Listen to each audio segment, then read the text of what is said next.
What's up, everybody? Just as the sun has risen, so should your mind and your heart. Above all things, have courage. Courage is needed in times such as this. We find ourselves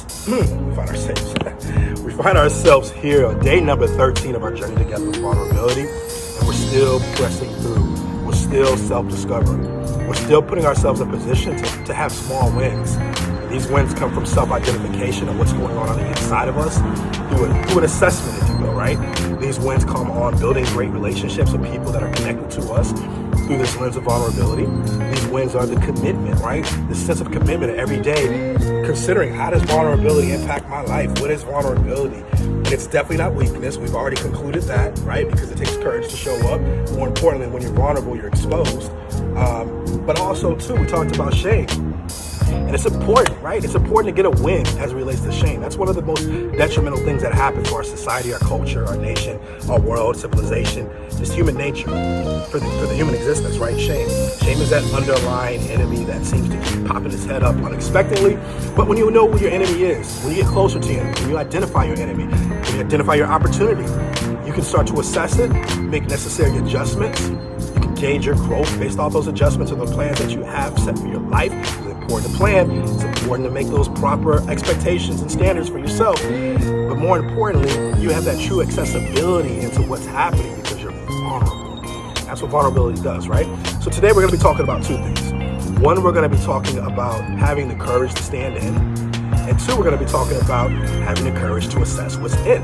Having the courage to stand there and stand in, and having the courage to assess what's within, right? So first example, having the courage to stand in. You might be saying, why are we having that conversation today? We talked about courage, but I think we need to remind ourselves. Sometimes we need to slow down and remind ourselves about this courage, right? And it's going to take courage, especially as it relates to vulnerability. Take a look at this bag. It's a punching bag. This punching bag is vulnerable to anything that it comes in contact with. There's nothing standing in front of it. There's nothing preventing it from getting hit. You can be exposed to what's coming in contact with you. However, in life, what we tend to do is close off. We close off that vulnerability. For some reason, that seems to be the natural response. When something is happening that is unpleasant, something we don't deal with, something we don't see the best in, we close off. It seems to be like the most natural response, especially in men. You know, that's something that we were taught as a young age. Like, when you're crying, just shut up. Don't cry. Men don't cry, right? Or if you're feeling a strong emotion, just shut it off. Turn it off like a faucet. Don't deal with it. Shut it off, because life goes on. You got to put that work in. You got to put that grind in. And we're replacing it with falsities, things that aren't real. And we're wondering why we have this huge disconnect with people that we love, or even with ourselves. So let's get back to it. It takes courage to stand, right? To stand and withstand it, essentially. So again, this punching bag is vulnerable, right? The power, the effects, the circumstance, everything, the feelings, it's exposed to it, right? It's exposed to it. This punching bag has nothing to prevent that, but it's exposed to it. More importantly, it's not so much the vulnerability of the punching bag. What's more important is what the punching bag is made of. You see, we're no different. Oftentimes we forget that we're made to last. We tend to let these moments take over the emotional context in which we're experiencing. And so we feel that we're suffering and we want to get out of this and we just can't handle this. And, God, please come rescue me. Or can somebody let this person out of my life? Or we're just wishing that people leave our life. We're wishing that relationships end. We're wishing that people leave our business. We're wishing that our children will leave our house, whatever the case might be. We're just wishing that whatever we're experiencing leaves. But we don't realize we have what it takes to withstand. We do. Similar to a Bible verse that really touches my heart, and I recall it very clearly. It's from the Apostle Paul. The Apostle Paul was hugely against the Christianity in the church. He would actually kill people that were Christians or involved in the church. So he had this huge conversion experience where now he got converted over. He had this eye-opening experience, developed a relationship with Christ, and essentially he became very strong in the faith. So at one point, Paul had a conversation with God. This conversation was like I'm talking to you. It was a crying. It was an intense conversation. He was pleading to the Lord. He said, there's a thorn in my flesh. And he was pleading at the God to remove it from him. We're talking about a man who stood many tests and trials. We're talking about a man who preached and professed the faith, right? But he was in a situation where he needed something removed out of his life. And he thought in that moment that was the best solution. However, the answer that was given to him was completely contrary to what he was asking for. God simply didn't say, okay, I'm going to take this out of your life because what you're experiencing. He didn't say that. He said, my grace is sufficient. My power is made perfect in your weakness. It was almost like he was telling Paul to realign your perception, the way that you're seeing the situation, right? What you're experiencing right now, you may be wanting it to be removed, but maybe that shouldn't be the solution. Really, maybe the solution should be change the way that you're looking at your situation. God wanted Paul to look at his grace. His grace was the provisioning that he provided to him free of cost, nothing that he had to do for it, right? And it was simply something that he got to experience day by day because of simply who God is. It's an amazing creation, right? And Paul failed to realize that he was made to last. He can withstand the blows, no different than you. You can withstand the blows. Sometimes it may get too intense. Sometimes you may feel overwhelmed and you just want to escape. Pause, reflect, pray, meditate, search, look, pause, reflect, pray, meditate. Sometimes you need to change the way you see things. Because when you change the way you see things, then you can change the approach or the requests that you have of things. It may not be as serious as you think because, again, emotions, especially strong emotions and pain, they come and go. They come and go. They're not going to last forever. So we have to learn how to manage through these things and not focus on the pain, but focus on the grace in our life. Focus on the things in our life we ought to be grateful for, that we were made to last, right? It's different than this. We're made to last. This is exposed, it's vulnerable, it gets hit, but it's made to last.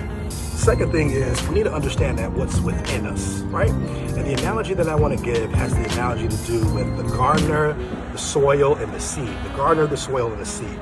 And as mentioned before in a previous journey blog that I had, the gardener is who you feel is best prepared to monitor your body. Not your physical body. Yeah, maybe your physical body, but your spiritual body, your emotional body, your body, right? Because the gardener is the one that's responsible to monitor what goes in and what comes out. What goes in and what comes out. And oftentimes we give people the power to garden over us that don't deserve that position.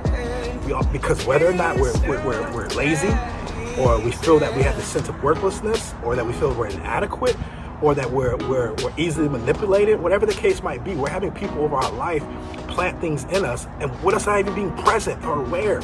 So we're wondering why we're waking up and just feeling this sense of, I don't know what's going on. Like, why do I feel like I'm not worth it today? I don't have the sense of worthiness. That's right. Why do I feel like I have the power? Why do I feel anxious? We're not knowing what's going on because we have so much accessibility to our soil or our body, and things are being planted and we're just not knowing what's going on because we're absent-minded. So don't be absent-minded. Be just like the gardener. Be present. Be present with every emotion that you have so you can understand and assess what's going on. Because the more that you get closer to building that habit of assessment of your own personal self, the better you become with understanding yourself, loving yourself, knowing yourself. Therefore, you can then understand others, love others, and know others. It's all a constant it's a common denominator, right? It's one of those things that just are going to exist. So, just like the soil is made for seeds to grow. It doesn't matter what the seed is, it will grow if the soil is fertile, if the soil is ready. So there could be seeds of doubt planted in you. You may not even realize that. You hang with people right now that's just doubting who you are. Oh, you're not good enough. And you're believing it. The belief is the insert, right? And eventually it grows and you start questioning yourself. Or you might be with people that are talking negative about you and just casting stones at you. And they haven't even been in the arena to walk a day in your shoes. That's a seed being planted if you believe it. But there's also people that live in your life that encourage you, that uplift you, that motivate you, that have compassion for you. That's a seed that's planted, right? We just need to be aware that seeds get planted, and we need to pay attention to what's growing in us. What could grow in us from doubt is fear. What can grow in us from insecurity is self-worth, worthlessness, right? What can grow in us from shame, obviously we talk about power, a sense of not having powerlessness overall. Vulnerability has to do with being aware of what's going in and out of you, what's growing and what's being placed in you. That's being vulnerable, having the courage to assess the land, your body, your mind, your soul, your emotions. Have courage to stand in there and assess it. Don't hide from it. I know that you have shame of what happened to you when you were a child. Don't run away from that. Have courage to stand up and assess it. I know that you have shame that your father wasn't there, he wasn't present with you growing up, and maybe other kids have their fathers. Don't be ashamed of that.